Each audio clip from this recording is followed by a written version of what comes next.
మనం ఇప్పుడు ఇంటర్వ్యూ చేయబోయే వ్యక్తి కట్టర్ హిందూ. ఇటీవల భారతీయ జనతా పార్టీ నుండి కార్పొరేటర్‌గా గెలుపొందారు. అయితే ఈ డివిజన్ ఇప్పుడు ప్రస్తుతం మహబూబ్ నగర్‌లో హాట్ టాపిక్‌గా, ట్రెండింగ్‌గా వార్తల్లో నిలుస్తుంది. ఎందుకంటే ఈయనపై ఎవరైతే ప్రత్యర్థులు నిలబడ్డారో కార్పొరేటర్ అభ్యర్థులు, వారు పాషామాషిక్కులు కాదు. Influenced leaders. ఈ డివిజన్ ప్రజలు అలాంటి హేమాహేమీలను కాదని ఎందుకు ఇక్కడ భారతీయ జనతా పార్టీ అభ్యర్థిని కార్పొరేటర్‌గా గెలిపించిండ్రు. ఈయన గెలుపు ఎక్స్‌పెక్టెడా? యాక్సిడెంటలా? ఈ విషయాలు డిస్కస్ చేయడానికి మనతో పాటు 21 డివిజన్ కార్పొరేటర్ కుండా సంతోష్ ఉన్నారు. ఆయనని అడిగి మరిన్ని విషయాలు తెలుసుకుందాం.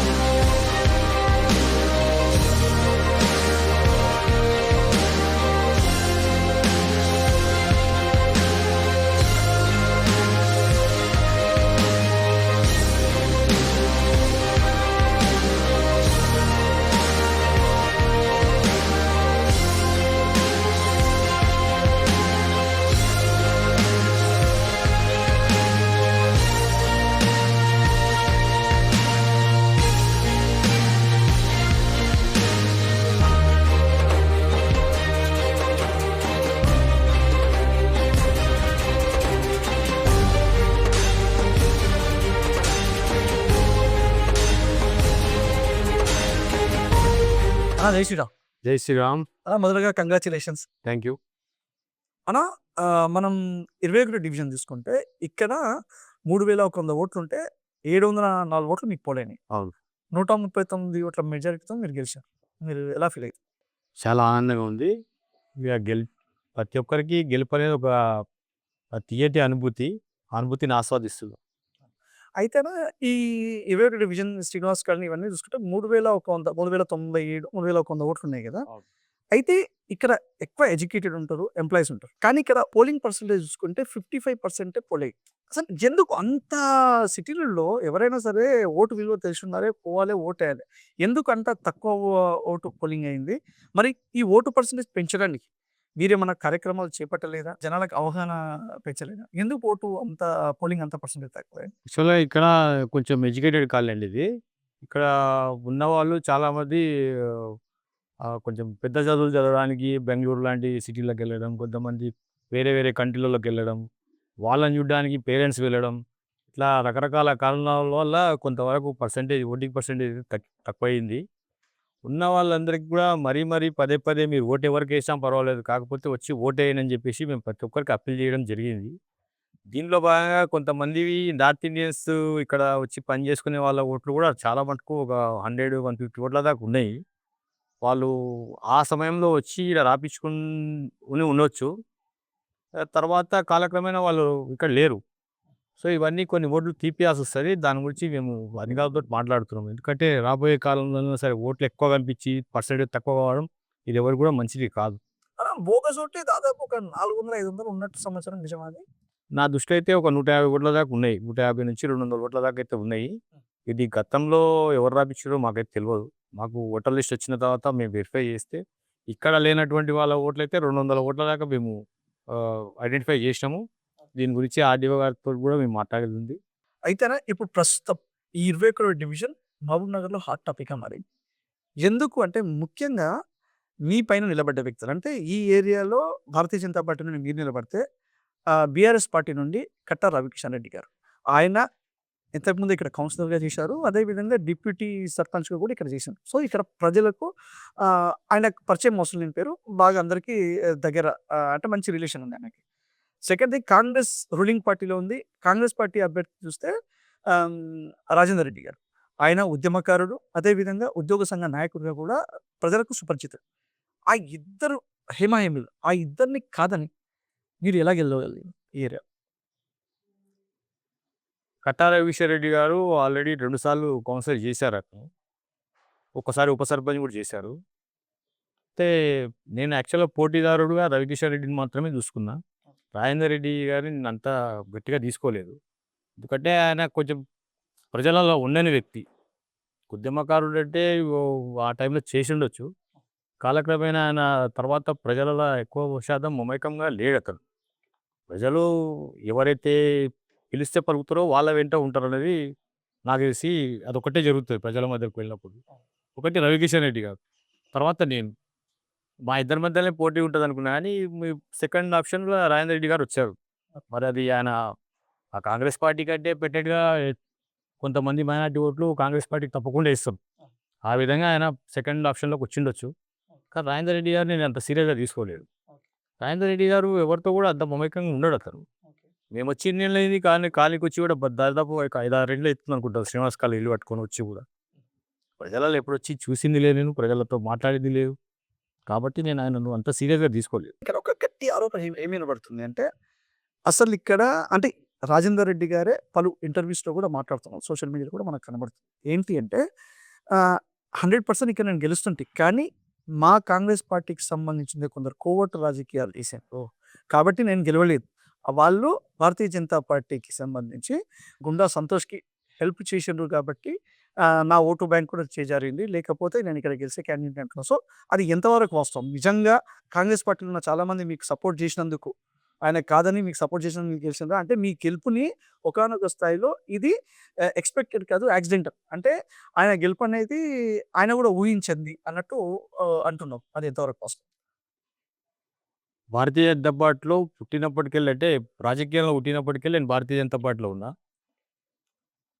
నా లాస్ట్ నేను చనిపోయిన తర్వాత కూడా నా డెడ్ బాడీ మీద కూడా భారతీయ జనతా పార్టీ జెండా మాత్రమే వస్తది.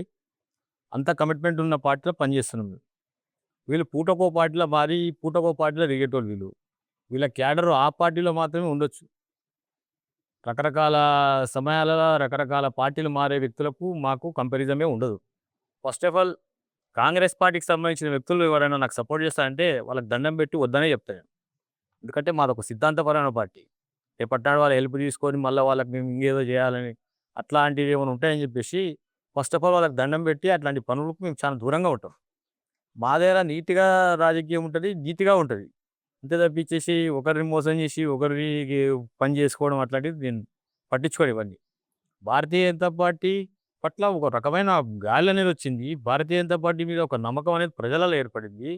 మాకసలు గతంలో ఎన్నడూ లేనంత ఓట్ పర్సెంటేజ్ మాకు ఏ వార్డ్‌లో పోయినా వచ్చింది. మీరు లిస్ట్ తీస్తే మీకు తెలుస్తది. ఎంత దారుణమైన వార్డ్‌లలో గూడా మినిమమ్ 400 ఓట్లొచ్చినాయి మాకు. భారతీయ జనతా పార్టీ మీద ఆదరణ పెరిగిపోయింది. దానికి కారణం నరేంద్ర మోడీ గారు. మోడీ గారు చేసే పలు రకాల ప్రగతి పనులు గానియండి, పలు రకాల సంక్షేమ పథకాలు గానియండి, ఎన్ని ఎన్ని పనులు చేస్తున్నాడు. దాన్ని చూసి పబ్లిక్ అట్రాక్ట్ అయిపోయి మా పట్ల అభిమానంతోటి మాకు ఓట్లేసిర్రు గానీ, ఎవరో ఇప్పుడు సొంతం ఇంట్లోనే నువ్వు పలానా పార్టీకి ఓటేయంటే ఏని రోజులివి. ఎవరో చెప్తే చేస్తారా? ఆయన ఎట్లా చెప్తున్నాడో, ఈళ్ళు ఇంటర్వ్యూలు తీసుకునేటోళ్ళు ఎట్లా ఇంటర్వ్యూ తీసుకుంటున్నారో నాకేమో అర్థమైతలేదు.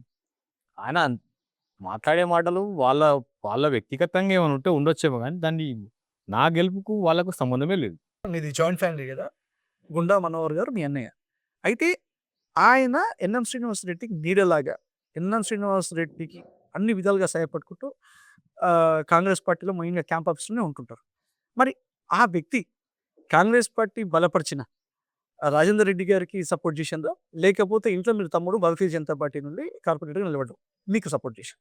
ప్రతి ఒక్కరు 100% ఆయన వాళ్ళ తమ్మునికే చేసుంటారు అని అంటున్నారు. సో, అని ఒక గట్టి ఆరోపణ వినబడుతుంది. దానికి మీ సమాధానం? అంటే చేసిర్రు అనే దానిలో ఏ రకంగా చేసుంటరు? మామూలుగా ఫైనాన్షియల్‌గా చేసుంటారా? లేకపోతే ప్రజలలోకి పోయి ఓట్లు అప్పీల్ చేసే దాంట్లో ఏమైనా చేసుంటారు అనుకుంటున్నారా మీరు? ప్రజలకు ప్రచారంలో గాని ఆ! ఏదైనా ఫైనాన్షియల్‌గా అది వేరే విషయం. ఆ! ప్రచారంలో కూడా మీకు సపోర్ట్ చేసుంటారని అనుకుంటున్నాను. మా అన్నయ్య గారు 15 నిమిషాలు కేవలం 15 నిమిషాలు కూడా స్పెండ్ చేయలేదు. ఈ ఎలక్షన్ నోటిఫికేషన్ ఇచ్చినప్పటికెళ్ళి ఎలక్షన్ జరిగే రోజు వరకు గూడా. ఒక 15 నిమిషాలు గాని, ఒక హాఫ్ అన్ అవర్ గాని గూడా మనకు సమయం కేటాయించలేదు. ఒకవేళ కేటాయించినట్టు మీకు కనబడితే నాతోటి మాట్లాడండి. దాని గురించి నేను మాట్లాడతా. అర్ధగంట కేటాయించలేదు. నేనే అడిగినా. సీనియర్ అన్నా "నువ్వు ఏదన్నా నాకు సలహాలు ఇవ్వు. ఎట్లా చేయాలి? నేను ఒక్కడినే అయిపోయినా సర్కిల్ రావట్లేదు. కాలనీ వాసులు కూడా పెద్ద ఇంట్రెస్ట్ చూపెట్టడం లేదని" నేను అడిగితే దమ్ముంటే నిలబడాలి, గెలవాలి. దమ్ము లేకపోతే మూసుకొని వెళ్ళిపోవాలని చెప్పేసి ఒక మాట అనేసి వెళ్ళిపోయాడాయన. ఆయన 10 దినాలు మాకసలు ఇంట్లో గూడా సమయం ఎప్పుడొచ్చి నిద్రపోతున్నానో, ఎప్పుడు పొద్దున్న లేచిపోతున్నానో నాకైతే ఐడియా లేదు. ఆయనైతే సమయం ఇయ్యలేదు. నాకట్లాంటిదేం చేయలేదు. ఒకవేళ మా అన్న చేసిండు, నా ఎంబడి ప్రచారానికొచ్చిండు, లేకపోతే ఎవరికన్నా ఫోన్‌లలా ఓట్లు అప్పీల్ చేసిండు అని గిట్ల ఎవరన్నా చెప్తే నేను దేనికైనా రెడీ ఉన్నా. అన్న మీకు నేను ఒక ఫోటో చూపిస్తా. ఇదేంటంటే నా ఆర్టీకి న్యూస్ వాట్సాప్ గ్రూప్‌లో మహబూబ్ నగర్‌లో బాగా ట్రెండింగ్‌లో అంటే ఇప్పటికి చాలా సార్లు చర్చకొచ్చింది. అది శ్రీనివాస్ కాలనీకి సంబంధించింది ఒక ఇష్యూ. దీని ఇప్పుడు మీరు కార్పొరేటర్ కాబట్టి అండ్ ఇక్కడ లోకల్ వ్యక్తి కాబట్టి మీరు క్లారిటీ ఇవ్వాలి. ఇక్కడ చూడండి. ఇది స్క్రీన్‌లో గూడా వ్యూవర్స్ చూస్తుంటారు. ఇది ఒక ఇంట్లో ఒక కాంపౌండ్ లోపల ఒక స్తంభం ఉంది. ఏది ఎలక్ట్రిసిటీకి సంబంధించి ఒక స్తంభం ఉంది. ఇక్కడ డౌట్ ఏందంటే ఇది కాంపౌండ్ లోపల ఉంది ఈ స్తంభం. అవును. ఓకే. అయితే కాంపౌండ్ కట్టిన తర్వాత ఎలక్ట్రిసిటీ డిపార్ట్‌మెంట్ వాళ్ళు స్తంభం లోపల కట్టిర్రా? లేకపోతే స్తంభం ఉండంగానే మీ ఈ శ్రీనివాస్ కాలనీకి సంబంధించి ఆ ఇంటి వ్యక్తులు స్తంభం ఉండంగా కూడా చుట్టుముట్టు కాంపౌండ్ కట్టిర్రా? ఇది ఇప్పటికి $1,000,000 ప్రశ్న. ఇది ఇంత జరిగితే కూడా ఇన్ని సార్లు వాట్సాప్ గ్రూప్‌లో సోషల్ మీడియా చర్చకొస్తున్నది. దీని మీద అధికారులు గాని, నాయకులు గాని ఎవ్వరు ఎలాంటి చర్యలు తీసుకోలేదు. అసలు ఈ ఇష్యూ ఏంది? కార్పొరేటర్‌గా మీరైనా ఈ ఇష్యూకి ఇప్పటికైనా ఒక ఫుల్ స్టాప్ పెడతారా? తప్పకుండా పెడతామండి. అది స్తంభం తర్వాతనే కాంపౌండ్ వాల్ కట్టడం జరిగింది. అది ఇక్కడికే మా దృష్టికొచ్చింది. మేము కూడా చాలా సార్లు అడిగినాం. ఎవరు చేయలేదు. కానీ రాబోయే దినాల్లో దానికి ఒక పరిష్కారం అయితే దొరుకుతది. ఓకే. షార్ట్‌లీ దొరుకుతది. ఎందుకంటే ఈడ తన, మన భేదం లేకుండా పని చేసుకోపోయే వ్యక్తి నేను. డెవలప్‌మెంట్ విషయంలో గానియండి, లేకపోతే ఇలాంటివి ఏమైనా సంఘటనలు జరిగినా గానీ, మనోడైనా సరే, బంధువుడైనా సరే, ఎవరైనా సరే, న్యాయం ఎటుపక్క ఉంటే అటుపక్కే నిలబడతాను. అది 100% తీపిచ్చే ప్రయత్నం చేస్తా. అయితేనా ఇంకోటి ఈ శ్రీనివాస్ కాలనీలో మెయిన్‌గా చూసుకుంటే 21 డివిజన్‌లో చాలా ప్లేస్‌లో ఎంక్రోచ్‌మెంట్స్ అయినాయని. ముఖ్యంగా ఇక్కడ రోడ్లు అనేది కరెక్ట్ లేవు. గుట్ట సైన గుట్ట పైన రోడ్లు కరెక్ట్ లేవు. కారు కూడా పోలేని పరిస్థితి అన్నారు. అండ్ ఎంక్రోచ్‌మెంట్ అంటే ఉన్నదే చిన్న ప్లేసు. అక్కడ కూడా ఇల్లు ముందలకో లేకపోతే చాలా ఎంక్రోచ్‌మెంట్లు అయినాయి. అండ్ ఇల్లు కూడా చాలా ఇళ్ళకి కూడా కరెక్ట్‌గా డాక్యుమెంట్స్ లేవు అని ఇట్లాంటివి చాలా వినబడుతుంది. అది ఎంతవరకు వాస్తవము? దీన్ని మీరు ఎలా సపోర్ట్ చేయబోతున్నారు? నిజమే ఇది వాస్తవమే. చాలా మటుకు రోడ్లపైకొచ్చి కూడా పట్టుకోవడం జరిగింది. తర్వాత ప్లాట్లు, పేపర్సు ఒకరి పేరు మీద ఉంటాయి. ఇండ్లు కట్టుకునే వాళ్ళు వేరే వాళ్ళున్నారు. చాలామందికి ప్లాట్లున్న విషయాలు తెలవవు. అట్లాంటి ప్లాట్‌లను తారుమారు కూడా జరిగినాయి. అవన్నీ నా దృష్టిలో ఉన్నాయి. రాబోయే కాలంలో వీటికన్నిటిని మేము వెరిఫై చేసేసి న్యాయపరంగా ఎవరికున్నాయో వాళ్ళకు అందేలా మేము చర్యలు తీసుకుంటాం. ముఖ్యంగా ఈ 21 డివిజన్‌ల ఈ ప్రధాన సమస్యలేమున్నాయి? మీరు 21 డివిజన్ కార్పొరేటర్‌గా ఎలా అభివృద్ధి చేయబోతున్నారు? మెయిన్‌గా ఊరగుట్ట ప్రాంతంలో రోడ్లనేదే లేవు. అసలు రోడ్లు లేవు. చాలా మటుకు డ్రైనేజీలు కూడా పొంగి పొర్లుతున్నాయి. ఎప్పుడైతే వర్షాకాలం వస్తుందో ఈ పోచమ్మ టెంపుల్ లైన్‌లో కూడా నీళ్ళనేది వాళ్ళ ఇళ్ళల్లోనే వెళ్ళిపోతున్నాయి. వీటికన్నిటికి కూడా మేము మొన్న ఏఈ గారిని, కమిషనర్ గారిని పిలిపించి చూపించడం జరిగింది. లక్కీగా మా సెంట్రల్ గవర్నమెంట్ అనౌన్స్‌మెంట్ చేసిన ఈ అండర్‌గ్రౌండ్ డ్రైనేజ్ ఏదైతే ఉందో అది షార్ట్‌లీ మన దగ్గర వర్క్ స్టార్ట్ అవుతుంది. దానికి అనుగుణంగా పైప్‌లైన్స్ ఏసేసి దాంట్లో కనెక్షన్ ఇయ్యాలని చెప్పేసి మొన్ననే కమిషనర్ గారు వచ్చి చెప్పిండు. ఇవన్నీ మనకు రాబోయే ఒక 4, 5 నెలల్లో మీకు ఈ రిజల్ట్ అనేది కనబడుతుంది. సెంట్రల్ గవర్నమెంట్ చేసే స్కీమ్‌లో ఆహ్, మన స్టేట్ గవర్నమెంట్ ఈ పైప్‌లైన్స్ ఏసి వాటికి కనెక్షన్ ఇస్తుంది. ఇవన్నీ మేము మొన్న తెలుసుకున్నాం పోయి. ఆహ్, అతి త్వరలో ఈ పనులకన్నీ శ్రీకారం చుడతాము. అయిపోగొట్టేస్తాం. ఈ రాబోయే 3, 4 నెలల్లో మీకు ఈ కాలనీలో కొన్ని మార్పులు కనబడతాయి. మీరిప్పుడు చూడొచ్చు. వీలైతే మీ కెమెరాలో షూట్ చేసుకోవచ్చు. ఒక 4 నెలల తర్వాత మళ్ళీ వచ్చి ఒకసారి కెమెరాలో షూట్ చేసి ఏందనేది మీరే ప్రజలకు చెప్పండి. సో, అప్పుడు ఇప్పుడు ఆ! ఒకసారి తేడా అప్పుడు చూపిస్తారు. ఇప్పుడు చూయించండి. అవును. ఎందుకంటే పని చేయాలి అని అనుకోని మనం రాజకీయాల్లోకి వచ్చినోళ్ళము. రాజకీయ పరంగా ఏదో పేరు సంపాదించో లేకపోతే ఇంకో రకంగా డబ్బులు సంపాదించాలనో రాలేదు. 100% పని చేస్తాం. పని చేసిన తర్వాత వచ్చే మళ్ళీ 5 ఏళ్లకు ఈ ఇలాంటి వ్యక్తులు ఇప్పుడేదైతే ఇంటర్వ్యూలు ఇచ్చి ఒకరు ఓడగొట్టడం వల్ల అతను ఓడిపోయాడని, ఒకరు గెలిపియడం వల్ల ఇతను గెలిసిండని చెప్పి అంటున్నారు కదా! ఇలాంటి వాటికి అందరికి చెక్ పెట్టేసేసి, ఇలాంటి వాళ్ళు నిలబడాలన్నా కూడా భయపడే విధంగా చేస్తాం. అయితేనా ఇంకొకటి ముఖ్య విషయం. మీరు భారతీయ జనతా పార్టీ నుండి ఊహించినట్టే 8 మంది కార్పొరేటర్‌గా గెలిచారు.